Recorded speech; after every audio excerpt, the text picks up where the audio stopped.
Okay, y'all, so today I have this quick message that the Lord brought to me yesterday, but I asked the Lord, where would he like for me to give y'all? Because I feel him leading me to give you this message for someone to bring a hope of encouragement about your future and about your life. So yesterday I was in Bible study and the Holy Spirit said, bringing to me, and first I read Ephesians 1:5-6, and how it talks about it was God's perfect plan to adopt us into his kingdom, to make us righteous, bring us to salvation, us being a royal priesthood and a holy nation. And then I read further, and the Holy Spirit started bringing to me Romans 8:29-30.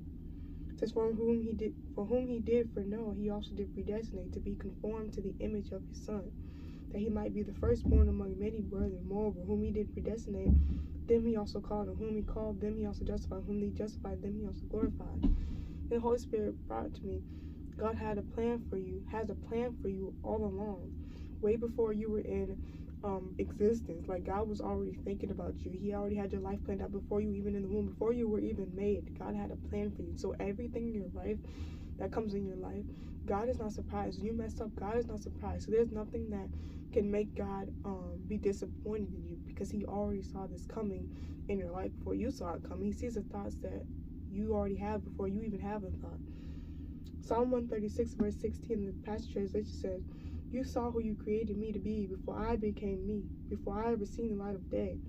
The number of days you planned for me were already recorded in your book. God already had a plan for you. He already wrote it down in his book.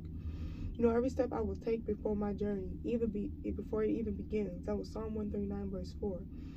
Jeremiah 29:11-12 says, and the Passion Translation says, here's what Yahweh says to you. I know all about the marvelous destiny I have in store for you. A future planned out in detail. My intention is not to harm you, but surround you with peace and prosperity, and to give you a beautiful future, glistening with hope. When you call on me and come to me in prayer, I will listen to your every word. Pour out your heart. That was Psalm 65 and Jeremiah 29:11-12 in the Passion Translation. The Lord cares for you.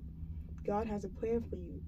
But you gotta allow God's plans to roll out for you, and not trying to work out your own plan, not trying to work out your own life, because God doesn't just care for you to get saved and go to heaven, but he also cares for your present life as well.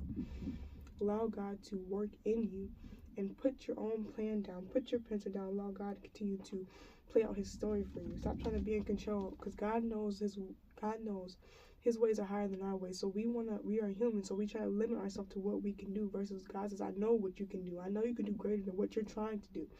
For example, you could be trying to go to university, but God's like, you could be trying to go to college, but God's like, no, I want you to go to university. And you're trying to go